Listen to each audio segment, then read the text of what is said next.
On a humid night in Cold Hollow, a forgotten 1940s radio station suddenly crackled back to life. No power, no staff, no explanation. The voices were old, the programs out of time, but the cries for help felt hauntingly real. As people begin to vanish after each broadcast, Mystery Incorporated is called in. But how do you solve a case when the past won't stay silent, and something, or someone, is still listening? The fog lay thick over Cold Hollow's sleepy Main Street, curling in ghostly tendrils around street lamps that flickered like nervous eyes. Midnight had just passed, and most of the town was tucked safely in bed, except for the few who claimed to have heard it.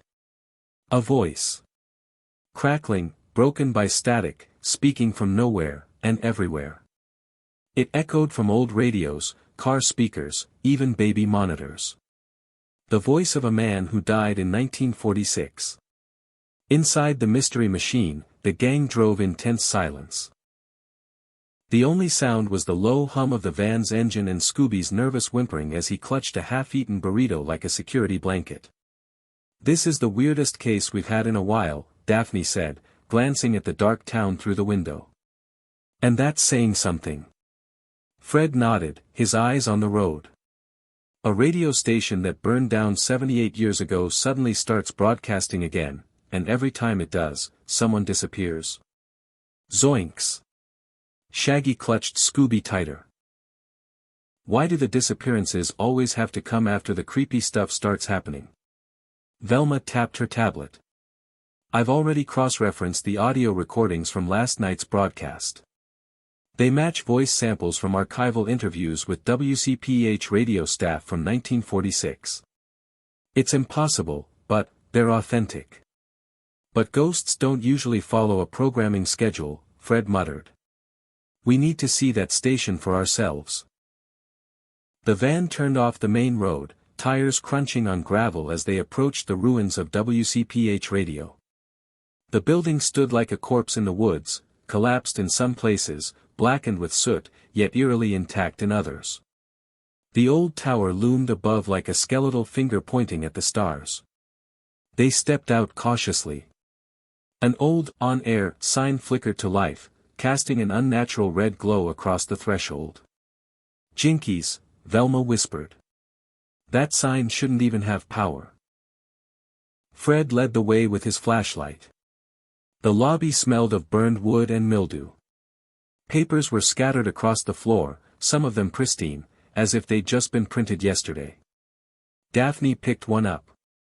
"Fred, this press release is dated October 31st, 1946. The same day the station burned." Suddenly, a burst of static blared from an old radio resting on a charred desk. The gang jumped. Scooby yelped and leapt into Shaggy's arms. A voice came through the static, crackling like dry leaves in the wind. "This is Charles Wainwright, broadcasting live. Help us, trapped in Studio B, flames, they're not letting us leave." Silence. "W. Wainwright?" Velma gasped. "That was the lead announcer in 46. He died in the fire." "Or someone wants us to think he did," Fred said.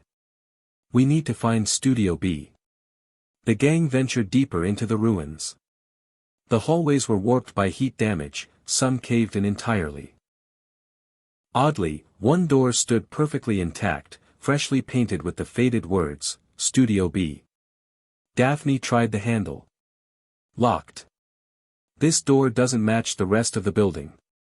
Fred pried it open with a crowbar. Inside, they found a room that didn't belong in a 1940s station. Modern soundboards, digital equipment, and even an encrypted laptop sat beneath a dusty tarp. "This is brand new tech," Daphne said. "But why hide it in a ruined building?" Before anyone could answer, the laptop screen flickered to life. A grainy, black-and-white video began playing. A man in a vintage radio host uniform stared into the camera, eyes wide with panic. "If you're hearing this, the station is alive. It's feeding on memory, on fear. We couldn't stop it. You must." The video cut to static. Velma's hands trembled. "This this isn't just someone pretending to be a ghost. Something bigger is happening here. Just then, the floor beneath them creaked loudly. A low hum vibrated through the building, as if the tower outside were waking up. "Ruro," Scooby whimpered, ears flattening. The on-air sign flickered again, only now it pulsed like a heartbeat. Fred raised his voice. "Let's get back to the van and call the authorities. We need backup." "No." Velma snapped. "We can't involve them yet. If this is what I think it is, anyone who listens to the broadcast becomes a target. We might be next." Daphne's phone buzzed. She looked down and went pale. "You guys. I just got a text. From my cousin Beth." Fred frowned. "What does it say?" Daphne held it up. The message read, "Turn on the radio. Studio B has a message for you." Velma turned toward the now open Studio B door. That text was sent from a phone that was reported lost last year by one of the missing townspeople. The town of Cold Hollow had never been truly quiet, but tonight, an eerie silence swept through the streets, as if the entire town were holding its breath. Inside the mystery machine, parked just outside the station ruins, the gang huddled around Velma's laptop, replaying the video from Studio B. They'd watched it 3 times already, and each time, new details emerged. A shadow shifting behind the man, a strange symbol drawn faintly on the wall, and a barely audible whisper under the main voice track. "It's not just a warning," Velma said, adjusting her glasses. "It's a puzzle. There are layers to this message, someone encoded it." Fred leaned in. "So someone's pretending to be a ghost, but with high-tech tricks. This place was supposed to be burned to the ground. Who would rebuild a studio in secret just to fake old broadcasts?" Daphne tapped her chin. "Or worse, who's trying to connect with something left behind in the fire? Like a ghost?" Shaggy exclaimed, clutching Scooby. "Or a ghost with a podcast." "Rua." Scooby agreed, teeth chattering. Velma didn't laugh. She rewound the audio, isolating a low-frequency waveform. "Listen closely," she said. "Underneath the announcer's voice, there's another voice, speaking backwards." She filtered the sound. The group leaned in as the garbled whisper became clear, "Return what was stolen. Or more will vanish." Fred stood, pacing. "Okay, this is no prank. Someone's using radio frequencies to send threats. The real question is, what was stolen?" Daphne checked her cousin Beth's text again. If the message came from a phone that disappeared with her, maybe the station is using the victims' phones as transmitters. Velma nodded. It would explain how people are getting messages from lost numbers. And if someone has control over the station's tower, they could broadcast across every frequency in the region. But what are they broadcasting for? Fred asked. Just to scare people. Velma looked grim. No. I think they're trying to contact someone, or something. Maybe something that never left the fire. Suddenly, the van's radio switched on by itself, dials spinning uncontrollably. Static screamed through the speakers, followed by a voice both robotic and ancient. Midnight approaches. All frequencies align. One soul must answer. The signal cut out. Shaggy screamed and ducked under the dashboard. I volunteer Scooby. He has more soul than I do. Rua. Scooby barked, hugging Shaggy tighter. Daphne turned to Fred. We need to see what happens during the broadcast. If the disappearances happen after the show airs, we might be able to stop the next one. Fred nodded. We'll set up a perimeter around the tower. I'll stay with Daphne by the old signal relay. Velma, take Scooby and Shaggy and monitor the equipment in Studio B. Why do we always get the haunted rooms? Shaggy muttered as he and Scooby were nudged reluctantly into the station. Back inside Studio B, Velma powered up the strange laptop. A countdown was displayed on the screen, 12 minutes and 4 seconds. 12 minutes until the next broadcast. She checked the wiring under the console. Someone built this studio to look old, but everything here is state-of-the-art. They even disguised the antennas to look vintage. Shaggy looked nervously at the dusty walls. Like, what kind of sicko builds a haunted house that works? Scooby sniffed the air, ears twitching. Roo, someone's here, Velma turned sharply. What do you mean, Scooby? He pointed a trembling paw to a back closet. The door creaked open just a sliver, and then shut again. Velma grabbed a flashlight and pushed the door open. Inside was a narrow staircase, descending into a forgotten basement level. At the bottom, a storage room filled with old recording reels and a single flickering monitor. The screen played grainy footage of past victims, people wandering into the forest, answering mysterious phone calls, disappearing without a trace. Suddenly, Velma spotted a nameplate on one of the dusty shelves, property of W. Ashcroft. She gasped. William Ashcroft. He was the original station manager. They said he died in the fire, Roo, Roo Roo. Scooby barked, pointing to one of the monitors. The video showed Beth, Daphne's cousin, walking into the very building they were now in, guided by a shadowy figure. Shaggy's eyes widened. That was, like, last week. Above them, a deep hum began to build. The countdown reached 0. The broadcast began. The radio in Studio B lit up, and the air thickened with static. From the speakers came a slow, chilling voice, "You can't silence the past. It remembers." Then, from every radio in Cold Hollow, a voice cried out, "Help me. I'm still here." Velma's eyes darted to the monitor. One video file had just been added, dated tonight. It showed them, standing in the basement. Watching. "Jinkies," she whispered. "It's broadcasting us." The static-laced air of Studio B clung to Velma like mist as she stared at the screen. Her own face, along with Shaggy and Scooby, was frozen on the monitor, a grainy black and white image from moments ago, yet clearly already archived in the station's mysterious system. It was as if the building itself had eyes. "That's us." Shaggy whimpered. "Like, we're the next episode of the Ghost Show." Scooby barked in agreement. "Roo-ah. Turn it off." Velma shook her head, fingers flying over the keyboard. "We're not just being watched, we're being recorded, catalogued. This isn't just surveillance, it's a timeline." Shaggy's voice cracked. "A timeline for what?" "Our last known moments." Before Velma could respond, the screen shifted. A new image flickered, the outside of the station, Fred and Daphne, unaware, walking toward the broadcast tower. A digital timestamp glowed beneath their image, 11:47 p.m. "They're next," Velma whispered. "Something's following the sequence." Meanwhile, outside, Fred examined the rusted satellite dish on the edge of the property. Daphne stood a few feet back, her flashlight scanning the tree-line. "This equipment's a mix of old and new," Fred muttered. "It's like someone wants it to look abandoned, but the wiring is active."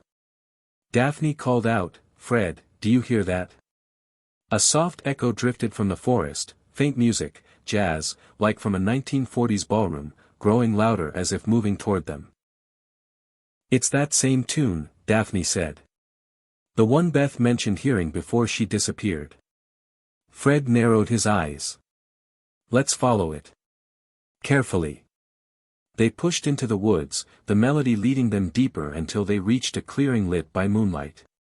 At its center stood an antique microphone stand, eerily pristine, surrounded by charred trees.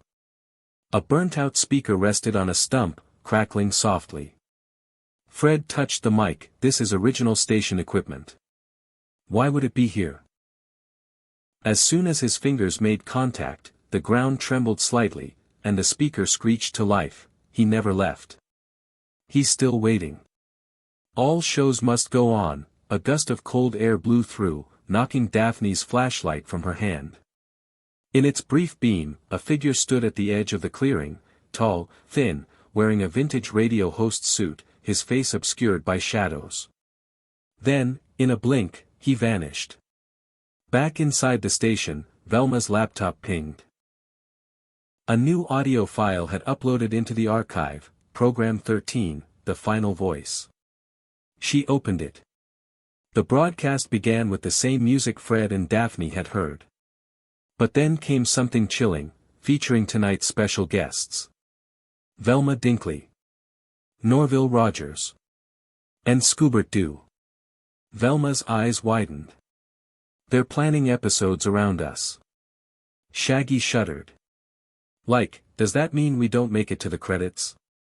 Scooby whimpered, hugging his tail. Suddenly, a surge of light burst from the wall behind them. A hidden door opened, revealing a narrow passage lit with red bulbs. Against every instinct, Velma stepped forward. We have to know who's doing this. Someone's broadcasting us, targeting people in the order they investigate. Shaggy and Scooby followed reluctantly, muttering their regrets with every step. The passage descended beneath the station into a soundproof chamber lined with cassette tapes, monitors, and analog switches. At the far end, a console played looping footage of Cold Hollow, past and present, as if someone were merging timelines. Velma approached a file cabinet labeled 1946, Ongoing. Inside were profiles of people from the original staff, along with newspaper clippings about the fire, an official report stating the bodies were never recovered. There's no record of William Ashcroft dying in the fire, Velma said slowly. Only that he vanished, just like the others. Shaggy found a blueprint of the station's expansion, dated last year. Velma, someone's been building this place back piece by piece. Velma nodded. They're trying to recreate the original broadcasts. As if they're restarting the schedule. Scooby barked and pointed to a reel labeled, Broadcast Number 1, First Return. Velma loaded it into a nearby projector. The screen came to life with shaky footage of a figure sitting in a dark booth, speaking into an old RCA microphone. Tonight, we welcome a new audience. Let them listen. Let them remember. Then the image froze, but not before a face flashed across the screen, distorted, but unmistakably alive. Daphne's voice crackled over Velma's walkie. Guys, something's following us. We're heading back. Velma grabbed the radio. Meet us in the basement. There's something you have to see. The group reunited moments later, breathless and shaken. Fred looked at the monitors. So it's not just ghosts. Someone's controlling this station to recreate history. Daphne pointed to the looping footage. But what if they're not controlling it? What if it's controlling them? Velma turned to the group. We have to shut down the main tower. If we cut the signal, we might stop the cycle. Scooby raised a trembling paw. Roo, how? A mechanical hiss echoed behind them. A door slammed shut. Then the overhead speaker spoke in unison, you can't silence the signal. The broadcast must continue. The cold light of the underground control room flickered violently as the speakers buzzed. The voice that emerged wasn't mechanical, it was calm, composed, theatrical. Like a host welcoming guests to a doomed show.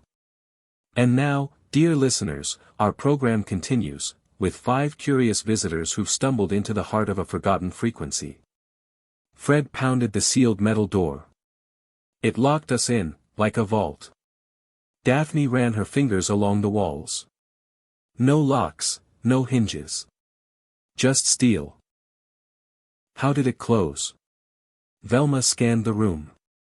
It's voice-activated. The station's system is responding like a living organism, reacting to us. Anticipating us. Like, we need to deactivate this creepy building before it writes us into the next commercial break.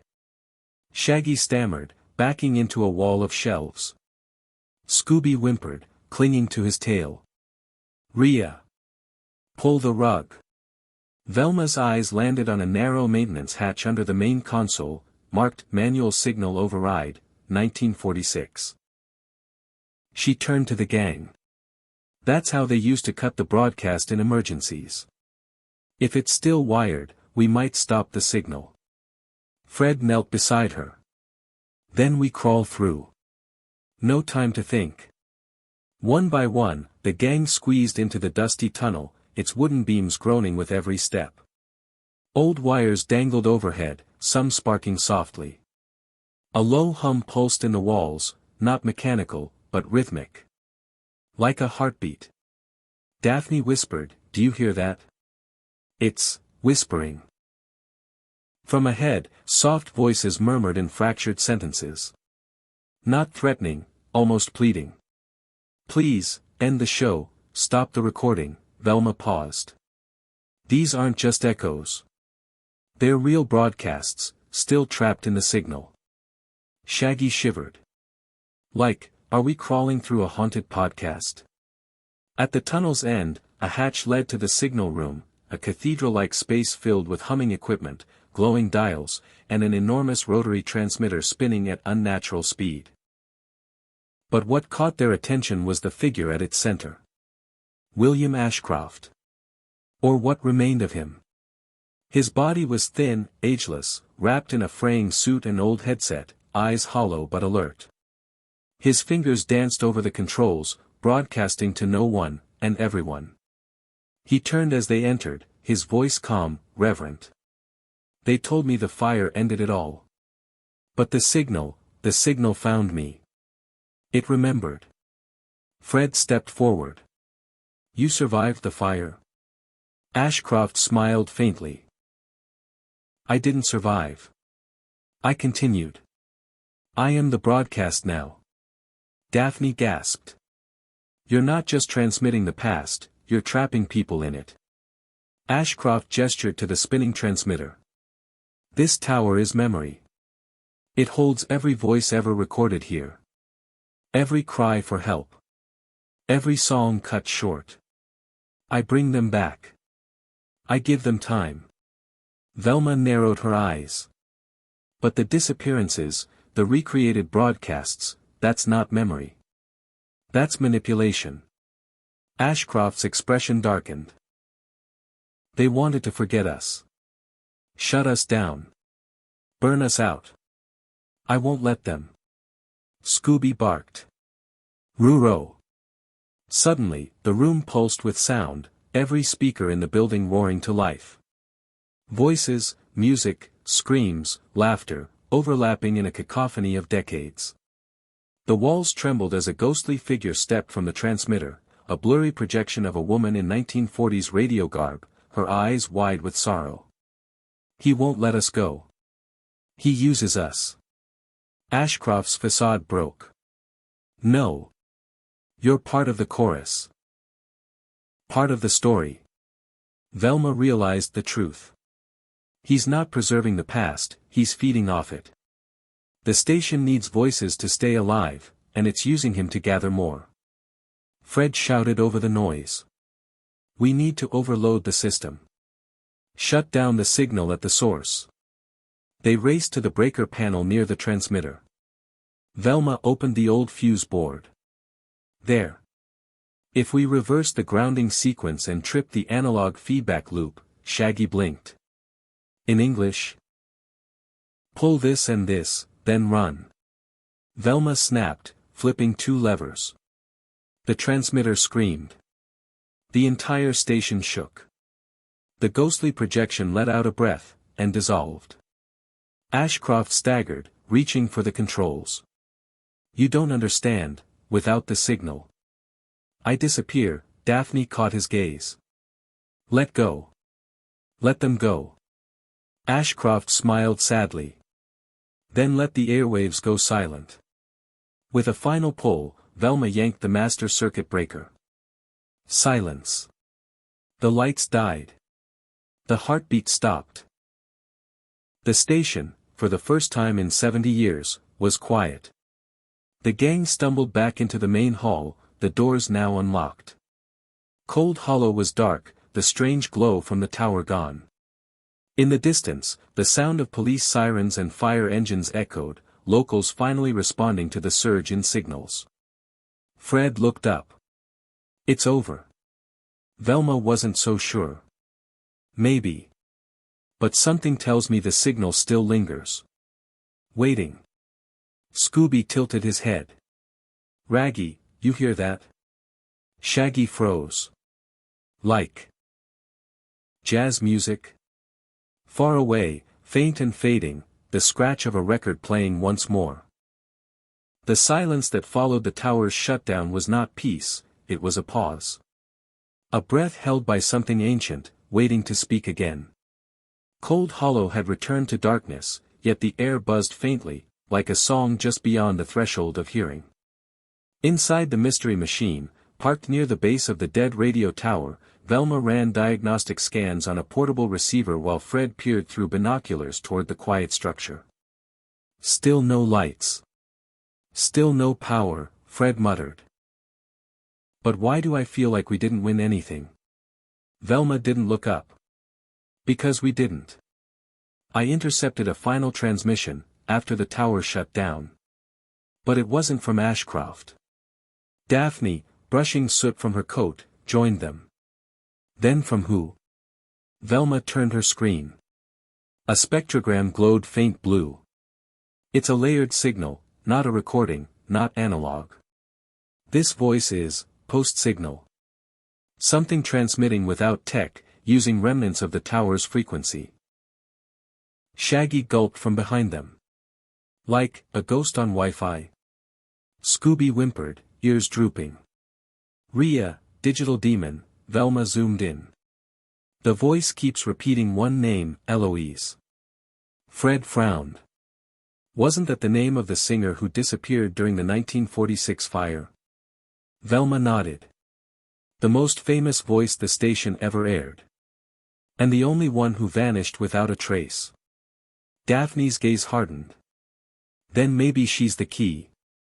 If she's still trapped in the signal, we need to bring her out.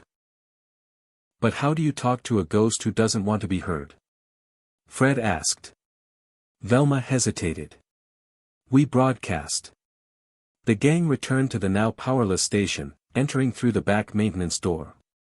The air was dense, the silence deeper than before. Cobwebs that hadn't been there an hour ago clung to the ceilings. It was as if the building was aging in fast forward. Daphne climbed carefully over collapsed beams. This place feels emptier. Hollow. Write its name, Scooby whispered. Rolled Horo, Velma led them to the old broadcast studio. The emergency generator survived the fire. If I power the AM frequency using the manual crank, I can send a basic signal. Fred nodded. You're trying to call her? Velma set the dial. No. I'm giving her the mic. With a click, static filled the room. Then, silence. Then, breath. A woman's voice, distant and melodic, seeped through like smoke under a door. They erased me. I sang my last song and burned with the signal. Ashcroft said we would live forever in the air, but I was never allowed to stop performing. Every night, the same melody. Suddenly, a ghostly piano began to play from an unseen corner of the room. Eloise's song. Daphne gasped. She's here. Velma turned up the volume. No. She's everywhere in here. She is the station now. The room grew cold. The walls faded into static. Time distorted, and the gang found themselves in a full 1940s broadcast studio. Velvet curtains. Live musicians. A glowing, on-air sign. Standing at the microphone. Eloise, dressed in shimmering vintage silk, her face beautiful, and broken. She turned to them slowly, her voice distant. You're not supposed to be here. Fred stepped forward. We're here to help you. To free you. She smiled sadly. I don't need freedom. I need release. The piano stopped. Ashcroft kept us alive, but not whole. He used fragments of our voices, made us puppets in a play no one watched. You ended him, but I remain. Bound to the last note. Velma clenched her fists. We'll finish your song. On air. Give it a real ending. Eloise's eyes glowed faint blue. If I sing the final note, I will fade. Scooby blinked. Reich, forever. Yes, she whispered. But I want to be forgotten. Daphne moved beside Velma. Then we help her disappear. Velma set the mic live. Eloise. Your finale. The lights dimmed. The static peeled away. And Eloise sang. A haunting melody filled the room, laced with sorrow and hope. Every note reverberated through decades of pain. The final chord hovered, then broke, into silence. The curtains fell. And Eloise was gone. The gang stood alone in the dusty ruins of the station once more. No velvet. No piano. No ghosts. Only stillness. Fred exhaled. She did it. She ended her story. Velma stared at the now dead mic and maybe ended the station's curse. Suddenly, Scooby's tail rose. Raggy, look, near the exit, a single reel-to-reel recorder blinked. One light. One message. Velma pressed play. Thank you for listening. And good night. The tape clicked off. 2 weeks had passed since the last haunting note of Eloise's song faded into silence. Cold Hollow, once gripped by strange disappearances and spectral transmissions, had fallen back into its sleepy rhythm. But even as the town exhaled, Mystery Incorporated remained uneasy. Something hadn't closed, not entirely. Inside Velma's lab, the gang had gathered once more, a thick silence between them. On a monitor, a strange waveform pulsed in red. Fred crossed his arms. So, we shut down the tower. Released Eloise. Ended the signal. And yet, we're still picking up something. Velma frowned. It started yesterday. A faint, intermittent transmission. But not from Cold Hollow. This is coming from Nevada. An abandoned Cold War relay site, long decommissioned. Daphne narrowed her eyes. What does it sound like? Velma played the recording. Static. Then a whisper. Room 9, still broadcasting.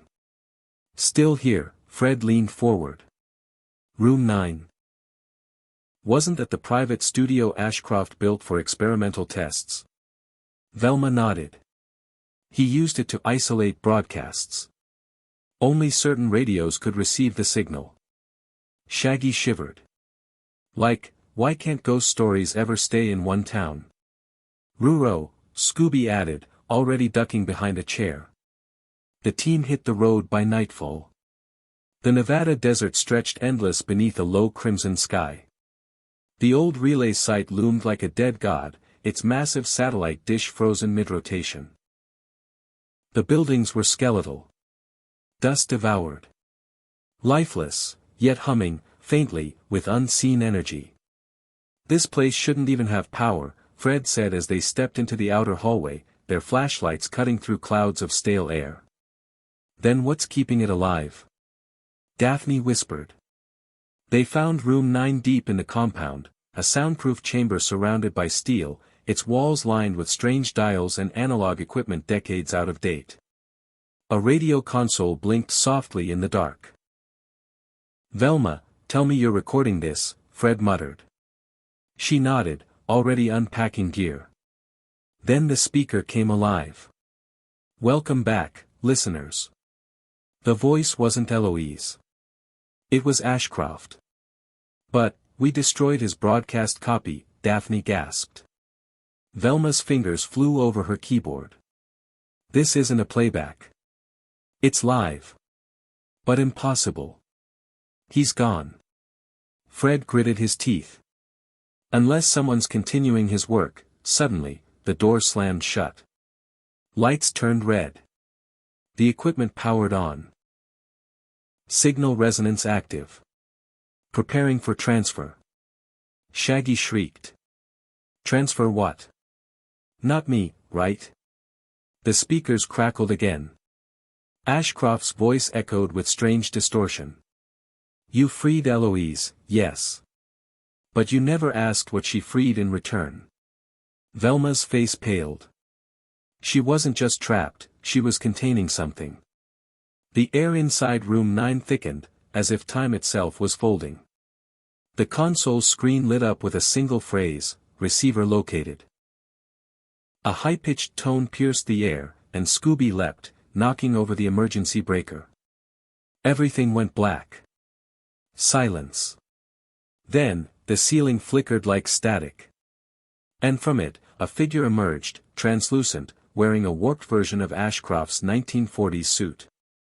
But his face was cracked like a broken screen, his voice now many voices.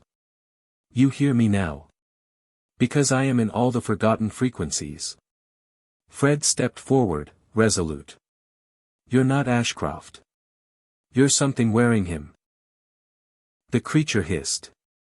I am what was birthed in the dead air. A signal with no sender. An echo that fed on forgotten voices. Velma shouted over the rising static, it's a mimetic entity, a broadcast-born consciousness. And now, the entity shrieked, you've given me new listeners. Suddenly, the team's radios, their phones, even the van's CB, all lit up, repeating the phrase, transmission begins. Shaggy panicked. Like, shut it down. Throw the switch. Pull the plug. Scooby barked, jumping to Velma's side. Rue the thing. Velma scanned the console. It's not electrical anymore. It's embedded in the signal's memory. Daphne remembered the backup tape from Eloise. What if we overwrite the frequency with her last song? A pure broadcast, something human. Velma's eyes lit up. That's it. A resonance cleaner. Her final note wasn't just a goodbye, it was a counterwave. With trembling fingers, she loaded the tape into the reel and hit broadcast. Eloise's voice flowed once more. Not sorrowful now, serene. Complete. The creature screamed. The walls shook. Sparks flew. Then, stillness. The screen faded to black. The entity dissolved into dust light. And room 9 fell silent. Forever. Later, as dawn broke over the desert, the gang stood outside, the relay station now completely offline. Fred placed a hand on Velma's shoulder. Is it over? She nodded. Eloise ended the performance. And this time, the curtain won't rise again. Daphne smiled softly. Let the silence stand. Shaggy opened a sandwich. So, like, no more haunted audio towers, right? Scooby licked his lips. Runless, it's a karaoke ghost. Laughter broke the tension, and the mystery machine rolled away, leaving only the desert wind, and a tape labeled, Final Broadcast, resting on the console. Unplayed. Unrepeated. Unhaunted. The signal was gone, but its echo lingered in their memories, a haunting reminder that some voices from the past seek not to scare, but to be heard. As the gang drove off into the sunrise, they knew they hadn't just solved a mystery, they'd given a soul its final rest. And in that silence, they found something rare, peace. Until the next case called them back into the unknown.